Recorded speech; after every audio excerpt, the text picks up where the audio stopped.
Hi everyone, I'm Jim and welcome to the review of Reload, the 7th studio album by the thrash metal band Metallica.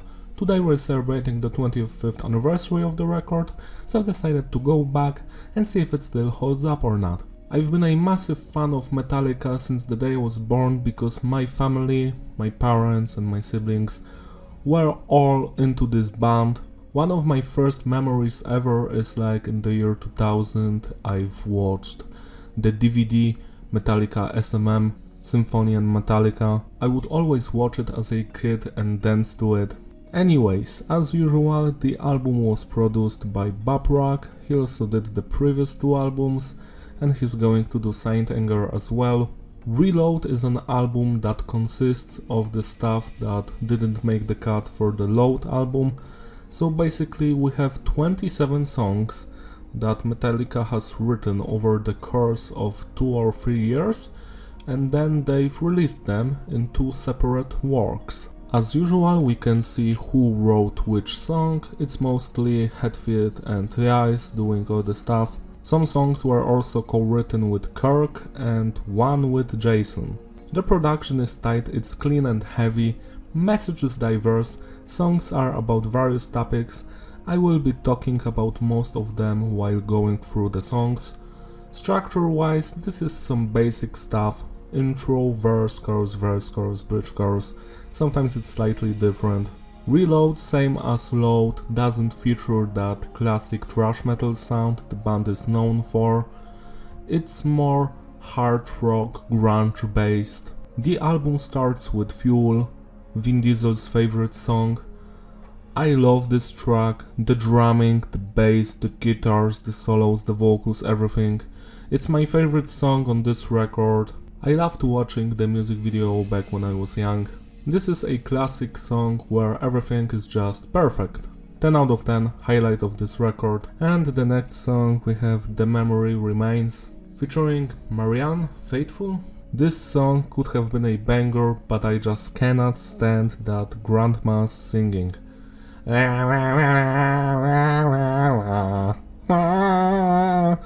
It sounds like enemies from Doom that you need to eradicate. I don't like this shit at all. The rest of the song is great, I like the instrumental work. It sounds like a classic rock song, but that singing just ruined it for me. Even when I was a child I would skip this song and the music video because it's just too much. Why would you do this? This reminds me of that song that Limp Bizkit did with Lil Wayne. Why? It's similar here. 7 out of 10. Devil's Dance is a song that starts with a bass. From Injustice for All, removing the bass, to Reload, where we just hear the bass. Nice. To be completely honest, I don't like this song at all. It sounds like a filler track. The vocals are fine, the music is repetitive and boring. I still remember the beginning of it, doom, doo-doo-doom, doo-doo-doo, but that's just it. 5 out of 10, average stuff. The Unforgiven 2, another banger on this record. The entire Unforgiven trilogy is very underrated, I think. The lyrics, the vocals, the guitars, bass and drums, everything is great here. I enjoy this song from beginning to the end. A stellar song, 10 out of 10. I still think that the first Unforgiven is the best one, then this one, then the third one. Better Than You is a song that won some kind of an award back in 1999. My question is, why? This is one of the weakest Metallica songs like ever. I just cannot stand it. This is weak. Vocally, it's fine, but musically, this is some boring shit, man. I wouldn't even release it as a B-side. 4 out of 10. Slither is a song that has a weak instrumental work, but I truly enjoy the vocals here. They kinda remind me of the grunge stuff. This is another song that is basically average. 5 out of 10. Carpe Diem Baby is a track that I actually enjoy on this record. The vocals are great. The melodies also interesting and fine. It's just a good song, 7 out of 10. Bad Seed on the other hand is just bad. Another song that Nickelback based their entire personality on. I don't enjoy this at all. The vocals are, yet again, just fine, but the music is just repetitive, bland, uninspired, boring, and I just don't want to hear it ever again. 4 out of 10. Where the Wild Things Are is one of the highlights of this record. It's my third favorite song here. It sounds kinda like Alice in Chains track. It has that grunge vibe, especially in the vocals. It's very sinister sounding. It's clearly a song that you're going to remember. 7 out of 10. Prince Charming, on the other hand, is another song without any identity.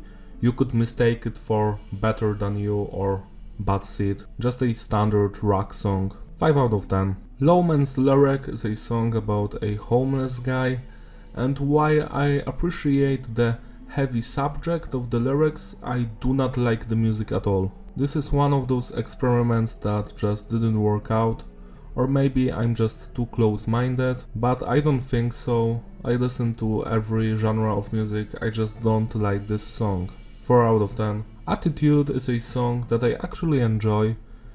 It's slightly above average for me. It's very similar to Prince Charming, but it's actually good. What can I say? Another standard rock song. 6 out of 10. And the closing track, Fixer. It's over 8 minutes long. I actually enjoyed this one. I love the chorus, especially, and the vocals. Some people say this song is about Hetfield's father. I don't know and I don't care. I just like how this sounds. And it sounds okay. 6 out of 10. To sum it all up, the consistency is various and the flow is disrupted. Replayability? Some. This is an average record. How did that saying go? Quality over quantity? This is not what Metallica did in this case.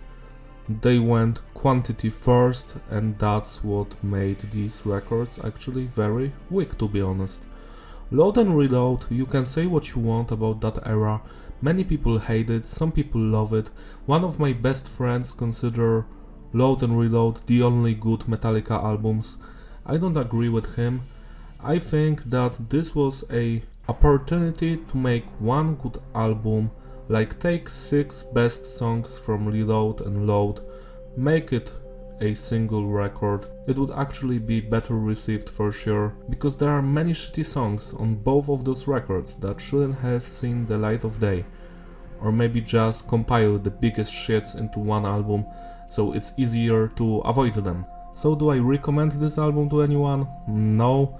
Metallica fans already know this stuff. New people, you might check it out. Go without any expectations towards it. I'm judging these songs just by how they sound like, and this sounds like a Nickelback music, to be honest, which is actually funny considering that Nickelback has some better songs than this stuff. The highlights of this record are for sure Fuel, The Unforgiven 2, Carpe Diem Baby, and Where the Wild Things Are. These songs I like to come back to, and The Memory Remains, I would go back to it, but that grandma singing is just killing me inside. This is fun to listen to, it's very easy music, you don't have to invest any emotions into it, you can play it in the background. But I don't like to waste my time on background music, I want to listen something with substance and emotions, and this is just not it, this is average stuff. Thank you for watching.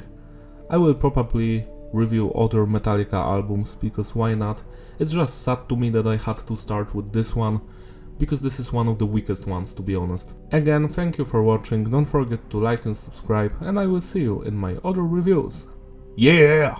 Bye!